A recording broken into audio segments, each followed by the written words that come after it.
DeMars. Atarka Red on your left, Esper Dragons on your right. We'll see how these players are able to do here. Brian, in at least standard level formats, I typically associate with playing control strategies. Likes to control. Likes to play Esper, likes playing with counter spells. No surprise to see him on Esper Dragons. I'm not surprised by this at all. Though in Modern, he's been playing a lot of Affinity. Yeah, he mixes it up in the larger formats, and Vintage is kind of anything goes, right? But in the lower power formats, he likes to play control strategies. It's a Mountain, it's a Monastery, Swift Spirit, it's an attack for 1. Now Brian knows exactly what he's up against, so we'll see if he kept a hand that's good against this strategy from Scherer. Actually played against Brian at the Ravnica Black Constructed Pro Tour, and he was playing Esper in that tournament. Not surprising. Not too surprising at all. DeMars is going to start things off with a Temple of Deceit. You see a little scrying taking place. He's going to leave that card on top, it appears, and pass the turn back over to Scherer. Scherer will take a draw step.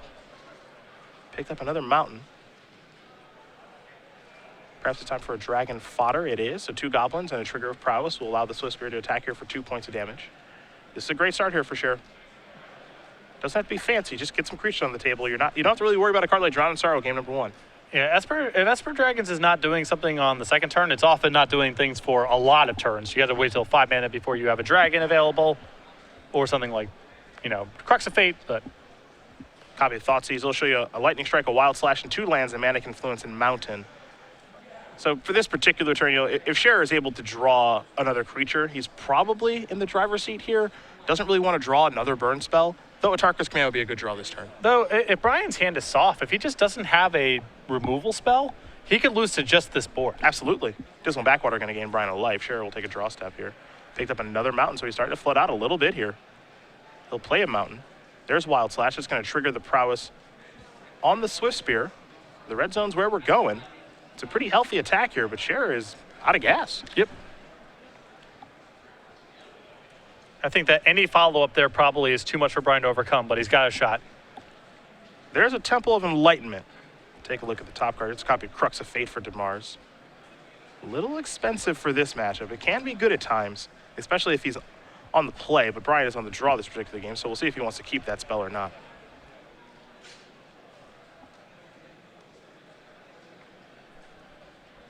Looks like that card's going to go to the bottom. We head back Scherer's way. He'll take a draw step. Picked up a copy of Stoke the Flames. That'll certainly help. Okay, we're going to play a Mountain. It's time to get into the red zone.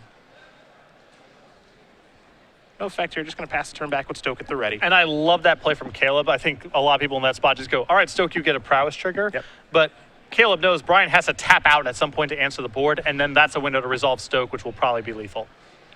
Here come the beatdown jet again. It's a very sharp play from Caleb. DeMars down to 4. Draw a card, copy of Slumgar Scorn, and he is just dead. Nothing doing here for Brian DeMars. So Caleb Scherer going to win game number 1 over Brian DeMars. Atarka Red very quickly up over Esper Dragons, but not much of a surprise given the matchup. Well, when Brian's on the draw, he's only got 3 copies of BioBlight and 3 copies of Hero's Downfall to really interact, assuming that Caleb does not play into Slumgar Scorn, and that's going to be a tough spot to win from. Also 4 copies of Foul Tongue Invocation. So he does have a healthy amount of removal, didn't find any of it there, and with him being on the draw, even Caleb's start kind of petering out there because he didn't find a lot of action. The initial wave of threats was still enough to take game 1. We're going to start with Brian's sideboard. You see him already moving some cards in and out. What's he got over there? I assume Drown in Sorrow. He's got a great sideboard for this matchup. 2 copies of Tassiger the Golden Fang, 2 Silence the Believers, 4 Ultimate Price, 3 Drown in Sorrows, a Negate, a Dragon Lord's Prerogative, 2 copies of Duress. The cards that definitely stand out here are the 4 copies of Ultimate Price, the 3 copies of Drown in Sorrow, and the 2 copies of Tassiger the Golden Fang. Just a cheap blocker is so much more powerful in this matchup than trying to deal something like Dig Through Time, and the removal spells are going to be great here as well. You go a little bit further, and Duress and Negate are fringe contenders. If Brian thinks that he's got some inefficient cards in this deck, Dig Through Time, Thought Seizes, maybe some of the counter spells would leave the deck, but the Ultimate Prices, the Drowned Sorrows, and the Tassigers are definitely huge improvements. On Scherer's side, he's got 4 Elan of the Great Revel, 4 Roast, 2 Scouring Sands, 2 Goblin Heel Cutter, a Collateral Damage, an Arc Lightning, and a Magmatic Chasm. Love Eidolon in this matchup, of course, because you don't really want to have the burn spells. And then Heel Cutter I like too. It's just a kind of a pain to deal with. Right, Roast is an extreme card to bring into the matchup because it's really only good against Tassiger, and a lot of these Esper Dragon sideboards don't even have that card. But the heel cutter is a good hedge. If he brings in Tassiker, heel cutter is pretty potent. And if Brian's on other creatures or even no creatures at all, heel cutter is still a functional card. Roast is a lot riskier to bring in. Well. We will talk about very quickly as these players who shuffle up about regionals taking place in the summer of 2015 on August 1st. You see the locations available here. Some of them we're familiar with, like Wasteland Gaming in Atlanta, Comic Town in Columbus, Ohio, as well. Even Tales of Adventure in Washington, D.C. So some great stores out here that are hosting Star City Games regionals. San Diego Games and Comics is a huge store out in San Diego. They run a lot of large events, so if you're in the Southern California area, recommend that store as well. Again, this will be occurring Pro Tour weekend. You head over to starcitygames.com/regionals for more information, but if you're looking to grind Open Series points, qualify for the Invitational, or just play in a large cash tournament during the Pro Tour weekend, you can find the regional championship closest to you. And we can't forget about the playmat. That'll be available too as well. A little bit of a play on the Ellen DeGeneres Oscars photo. Again, this is free exclusive playmat to the first 200 players that do sign up, so you can get that out of the way right now. StarCityGames.com/regionals. You get all your information there for that fantastic tournament on August 1st as we do get ready here for game number 2 between Scherer and DeMars. Caleb Scherer, a player beginning to make a name for himself here on the Open Series circuit. You can learn more about him, the 26-year-old from St. Louis, Missouri, so not too far from here, about 4 hours drive. He's got one Invitational top 8. That was in Seattle at the Season 4 Invitational last year. He's also got one Open Series top 8, so he's looking to add more to that resume. Lives entirely out of his backpack. He travels to a lot of tournaments. Apparently his diet consists entirely of peanuts. I would not recommend that to those of you at home. That does not sound like a great idea. He's a rather skinny guy and graduated in mathematics and working on differential geometry. A lot of players in Magic actually have degrees in math. Not too surprising, I suppose. Yeah, I mean, a lot of the skills are going to overlap, obviously, and statistics drive a lot of it. Game theory drives a lot of how you play Magic as well, so not shocking to see a lot of overlap. But he's number 17 right now on our Season 3 leaderboard, and he's looking to keep climbing up those standings and getting that large bid, I think, at the end of the year to qualify for the Players' Championship. Certainly seems like something that is on his mind, because we've seen him at a lot more tournaments this year. Right, a lot of the players that we see that are high in the standings, a lot of those points are going to be on Season 3 or Season 4 finishes. Those eventually fall off, and at the end of the year, even someone who's in 17th place right now, if all of the results are coming from 2015, have a very good shot of qualifying for the Players' Championship. And both these players will take a look at their opening hands. Brian is going to take a mulligan pretty quickly here. Not happy with what he saw. Not too surprising to see a mulligan here on DeMars' side either, because you're aggressively looking for specific cards in the matchup. Well, his best cards are worth a lot of cards. Drown in Sorrow especially. Caleb's going to have some draws that just can't beat that card. And even a fast Tassiker is going to be hard for Caleb to beat a good percentage of the time. And I think part of the reason that Atarka Red is a deck that's pretty well positioned in this particular tournament is there's been a real sharp decline in a card like Bile Blight, which is a card that's very, very good against Atarka Red when you have Dragon Fodder and, of course, Hordeling Outburst in your deck. But it's also just a good card against red decks in general, depending on how their draw lines up. And we've seen a lot of decks, especially the Abzan decks, move away from that card. Right, and Brian's playing with 3 copies in his list, but even for his deck, it's not super reliable for him to cast it on the second turn. Yeah. He's got a lot of lands that come into play tap. He's got 4 islands, 3 Haven of the Spirit Dragons, Temples of Enlightenment. So even though he is helping out his matchup by having access to the card, he's not casting it on turn 2 a good percentage of the time. See if Brian's happy with the 6 cards. Apparently he is. Caleb's got his 7. We're underway here in game number 2 between DeMars and Scherer. Temple of Silence, put the top card to the bottom there for DeMars. Scherer will draw a card. He's got a mountain. Does he have a 1-drop? It appears that he does. And it's a Foundry Denizen. DeMars will untap and take a draw step. He's got an Urborg. Black mana will not be a problem this game for either player. Scherer does have the dreaded Forest in his hand already. Dastardly Forest. Sticks out like a sore thumb. It's hard to miss. Here's a Dragon Fodder. That'll trigger Foundry Denizen twice. And perhaps the Denizen will get in for a few points of damage. We'll see what DeMars' hand lines up as. There are your 2 Goblin tokens. Here's an attack. Now, DeMars does have a copy of Bile Blight in hand. But if he's not casting that, I think it leads me to believe that there's... Someone's about to get drowned. Yep. But he's just got to pass the turn back at this point. Hordeling Outburst the draw. This is a tough spot for Caleb to say no, because he didn't Bile Blight last turn. We might see Hordeling Outburst here and Brian get quite a bit of value out of it. Here is the Outburst. You'll get a bunch of triggers, of course, you're finding Zen, and it'll become a 4-power creature. 3 more Goblins going to enter the battlefield. Here come the attackers. There is the Bile Blight.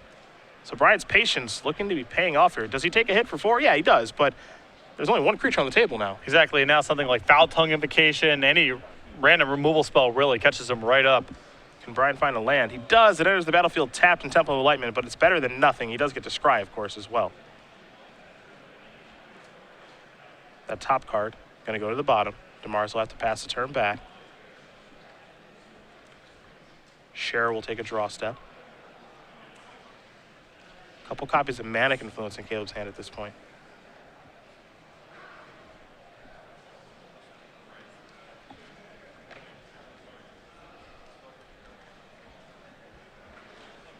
He'll start his turn by playing one. The follow-up is Nylon of the Great Revel. That'll trigger. Now here comes the Denizen for 2. Scherer will pass the turn back. DeMars will take a draw step here. It's an island. It's land number 4. Remember, he scried the last turn to the bottom, so that's good timing for that. I think DeMars going to figure out how he wants to play the spell he's got. And I believe he has a Driving Sorrow that's on the way. I would imagine with the Bile Blight play that we saw from the earlier turns that Brian was hoping to drown if he drew land number 3. I don't know if he's going to cast it this turn, but I assume it's in his hand. Okay, he's got 3 of that card after sideboard. 4 copies of Ultimate Price, too, so he's got a lot of black removal. The risk here is that if Caleb has a Tarkus command and you cast Drown Sorrow, it's a disaster. Eidolon stays alive. You take 3 points of damage. Well, we're going to find out right now, aren't we? There's your Eidolon trigger. Does Scherer have a Tarkus command? The answer is no. So DeMars does get to scry. Ladies and gentlemen, this is the last call to sign up for today's Two-Headed Giant Challenge. If you would like to play a Two-Headed Giant, please come up to the stage now. Once again, this is the last call to sign up for today's Two-Headed Giant Challenge. Top card going to stay on top for DeMars. We're going to head back Scherer's way. A mountain is the draw. Quite a few lands here. Swift Spear is going to help him rebuild some things. Let's see what the follow-up's going to be. It's got to be a Lightning Strike. Now here's an attack. So for total, it'll be 5 points of damage, though. Pass the turn back with him bluffing in a Tarkus command. Well, I think you would have seen it because it would have killed him. Yeah. So that's quite the bluff because Brian's dead if he has a Tarkus So I command. don't think Brian's buying it. Right. He would have been dead last turn. He would have been dead this turn. Yeah.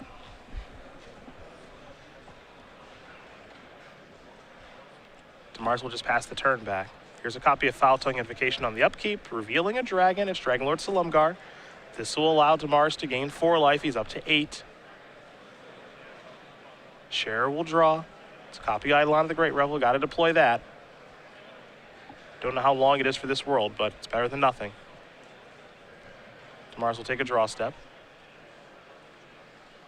Temple of Deceit, the draw. Top card looks to be an island.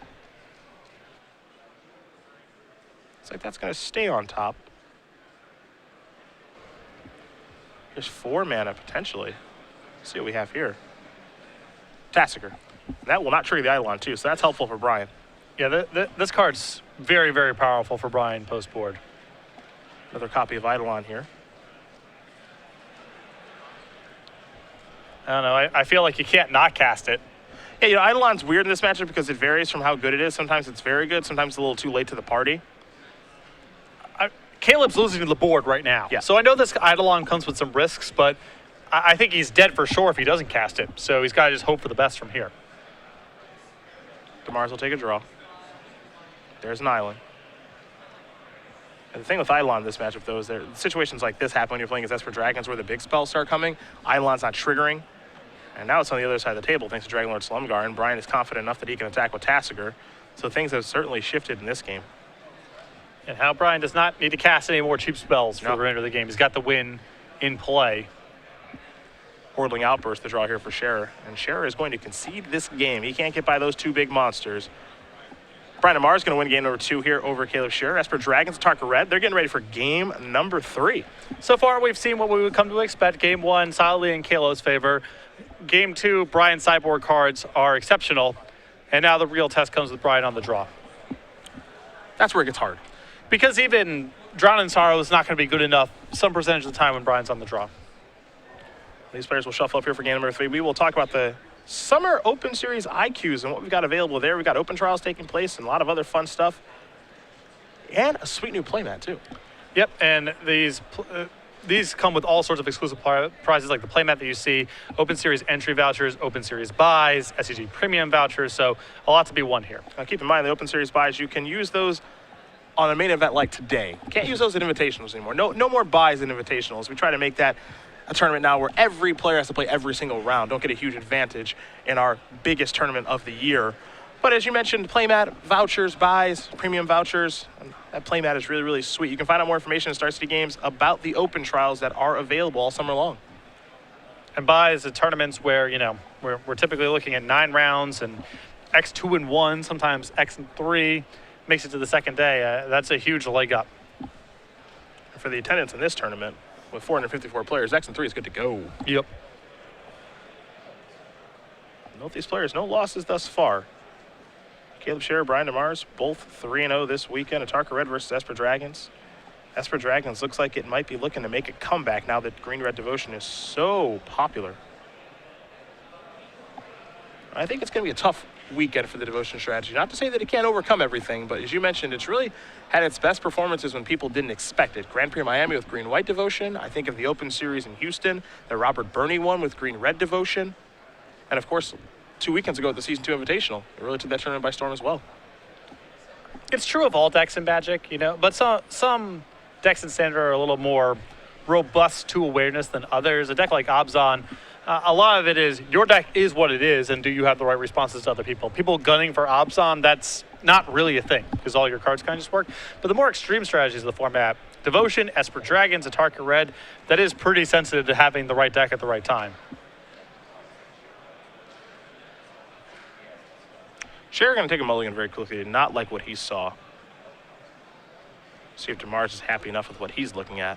You saw him take a mulligan last game, but this is a deck in this particular matchup in Esper Dragons that, again, we expect to see mulligan a little bit looking for specific cards in the matchup. I mean, Brian mulligan game 2, but drew his right sideboard cards, Drown in Sorrow and Tassiger, and he was just fine. Yep. That's the trick. If Brian dies, it's likely to be with spells in his hand. So he especially needs to be very aggressive about his mulligans. Caleb, because he's playing against a deck with a lot of answer cards, he will keep sketchier hands on the balance, but he also needs a good curve. He needs to capitalize on the fact that Brian doesn't do a lot for the first 2 turns. Caleb is happy with his 6. No turn 1 play, however. Just a Wooded Foothills and a passing of the turn. If you're DeMars, you got to be thrilled about that. There's a Temple. DeMars will take a look at his top card, and we'll see where it will go from the scry. Moves to the bottom. Scherer will take a draw step. Picked up a copy of Lightning Berserker. Ladies and gentlemen, you signed up for 2-headed giant. There's another copy of Wooded Foothills. He'll sacrifice one of those. On the pairings board, He'll next dig to up a the mountain. Liliana on blue paper. Once again, 2-headed giant. Seedings are up on blue paper next to the Liliana banner. There's the Berserker. And pass the turn back over to DeMars. DeMars will take a draw step here. There's an island. You have to imagine he uses that one in his vintage deck quite a bit. Yeah, I'm guessing so. And this is a spot where DeMars has one of his sideboarded ultimate prices, because this looks like the kind of spot where I don't really want to cast a spell because of Slumgar Scorn, and Brian can't cast Vile Blight, so I'm pretty well served just dumping as much mana as possible. And if that's the case and Brian has ultimate price, Caleb's really far behind. Yeah.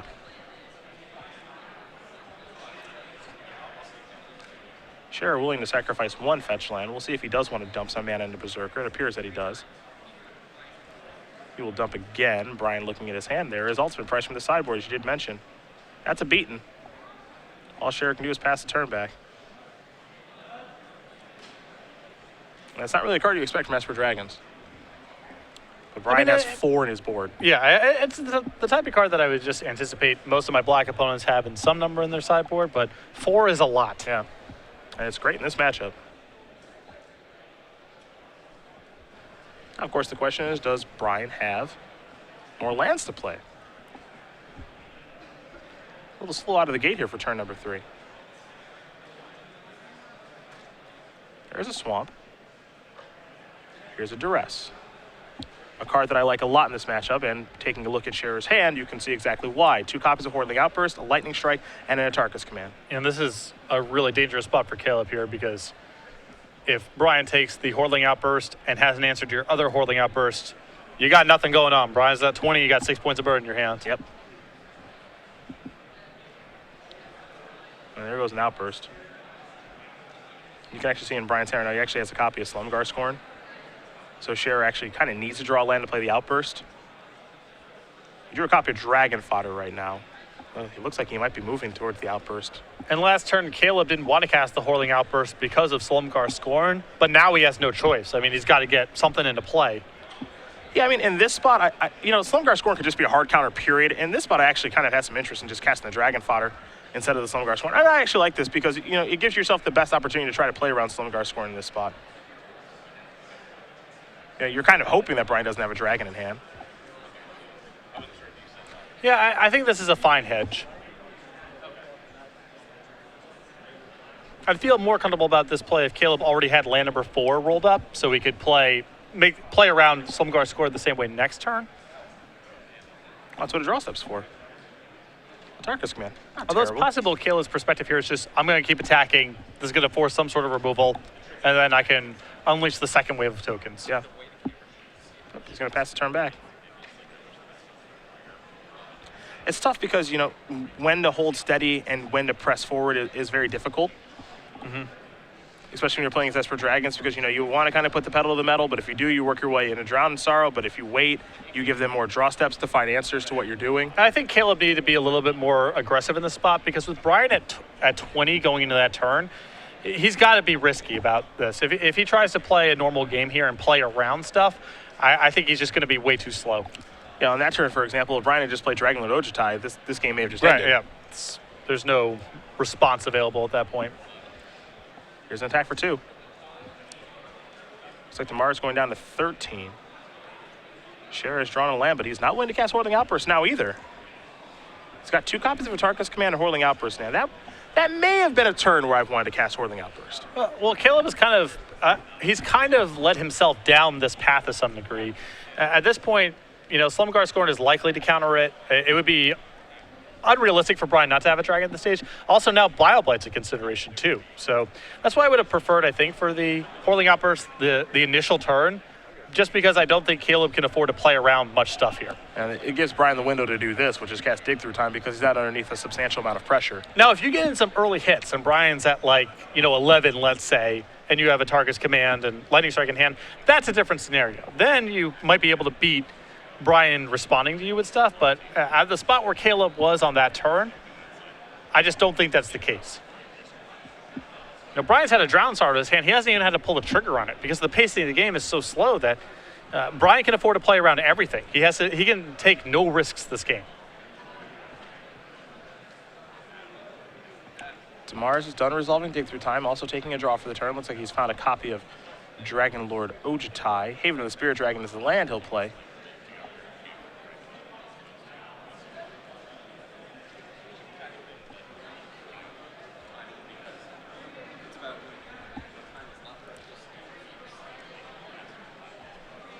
We'll see what's next here for DeMars.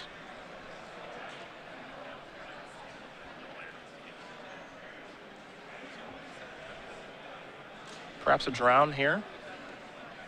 Drown Sorrows, it doesn't have to get $1 million for 1. I mean, not at this stage. Brian's way ahead on mana. He's got a lot of cards to work with. He doesn't need this to be a game-winning play on its own. But this is a pretty good play, too. It's a copy of Dragonlord Ojutai. The shields are down right now for DeMars, so he's basically saying, Caleb, do you think you can beat me right now?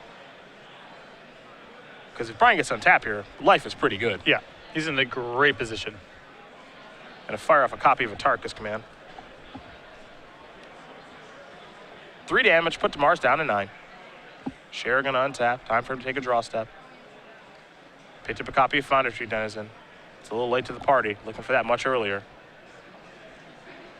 This is the old rock and a hard place here for Scherer. I have a lot of experience playing underpowered beatdown decks. Not that this Atarka red deck is particularly underpowered, but my philosophy with these decks is often, if you try to play around everything, you usually end up playing around nothing. Because your deck just doesn't have the power in it to play a longer game. And I think Caleb may have fallen into that trap this game. I don't think he could afford to try to play around everything. He's still gripping a Hordeling Outburst. Brian's about to go to 7 cards in his hand. I just don't think this is a tenable position. And Caleb, I feel like needed to take some risks earlier in this game. Yeah, because Hordeling Outburst falls off a cliff pretty quickly. Right, in yeah, this it's what's it worth now? I mean, it's still vulnerable to all the cards you were ostensibly playing around earlier in the game. And when Brian is attacking here with Dragon Lord Ochitai, that's a sign that he's confident how things are going. If he's able to make this attack, Yeah. looks like he's going to take a duress from the Ochitai trigger. I think DeMars has picked up a negate too. I think he's starting to lock up this game from every angle. Yeah, here's Drown. The scry there of an island's going to go to the bottom. He's going to pass the turn back. Not too concerned with what's going on over there, given that he knows that they're holding Outburst. And now it's to the point here where you see the Hordeling Outburst, but it's more of a situation of Brian looking at his hand and saying, how do I want to deal with this? Exactly. He's got total control of this game. There's a Denizen past that turn back. One of those creatures on the battlefield is better than the other. Brian with Foul Tongue Invocation in hand. I mean, this is all sewn up. Yep. We'll get a trigger there from the Dragonlord Ochitai. I believe Slumgar Scorn is what he's found. Making life pretty good for the control player. There is Foul Tongue Invocation. Dragon already on the battlefield, and that is going to do it. Brian DeMars is going to win this match here over Caleb Scherer. 2-1. Esper Dragons will take care of Atarka Red, and for DeMars, the Grand Prix Boston Worcester champ a few years ago, and of course, vintage specialist, he's 4-0 here with Esper Dragons. Yeah, great start there. And the game changed so much post-board because Brian's got an excellent sideboard for the matchup with his ultimate prices, his